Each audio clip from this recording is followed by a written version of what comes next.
Thank you, President Herbst, and the rest of you for inviting me here to join you for this commencement ceremony.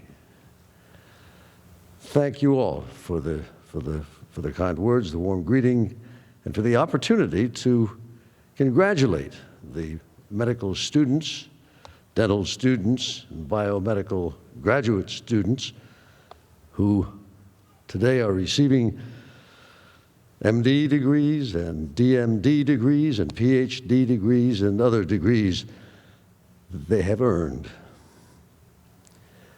This is your day. You did it. You put in the hard work, you put in the study, and you know that your families and your friends are proud of your achievements, as are the professors who have taught you here. As Dr. Herbst has attested, the University of Connecticut is proud of you.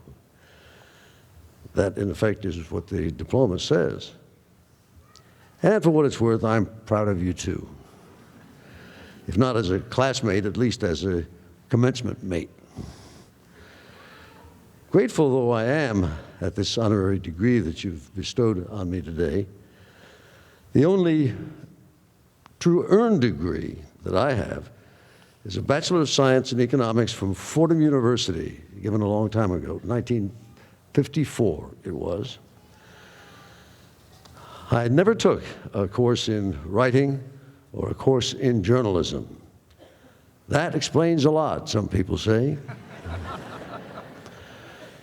But on the other hand, I have been making a decent living in radio and television, and in that profession, I must say, it has been my experience that a little BS can take you a long way.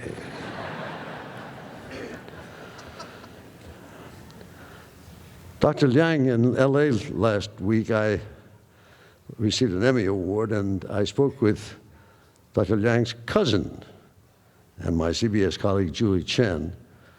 We both won Emmys, by the way, and speaking of family pride, Julie and her husband, Leslie Moonves, the chairman of CBS, think the world of what you and your colleagues here at UConn Health have done and are doing and are continuing to do. They just wanted me to say hi. Now, traditionally, commencement speakers are supposed to pass on a few words of wisdom to the graduating class, and I have agreed to try. Unfortunately for me, however, but fortunately for you, my wisdom is in short supply. So my words of wisdom will necessarily be few. When I told my son, Jamie, who was studying for a master's in public health at the City University of New York, that I would be speaking to you today, he offered this advice. Dad, he said, we like them short. In any event, I admit that I cannot tell you who will be elected President of the United States in November, or how all of this mess will be sorted out.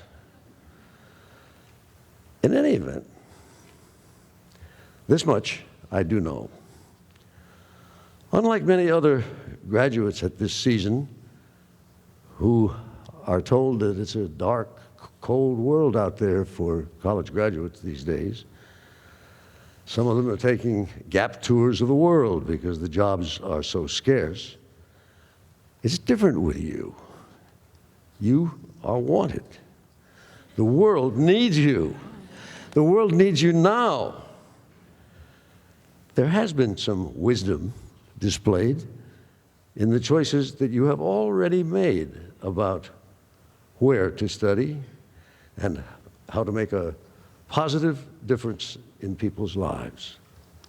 That is what health and health care and all other aspects of that field is all about.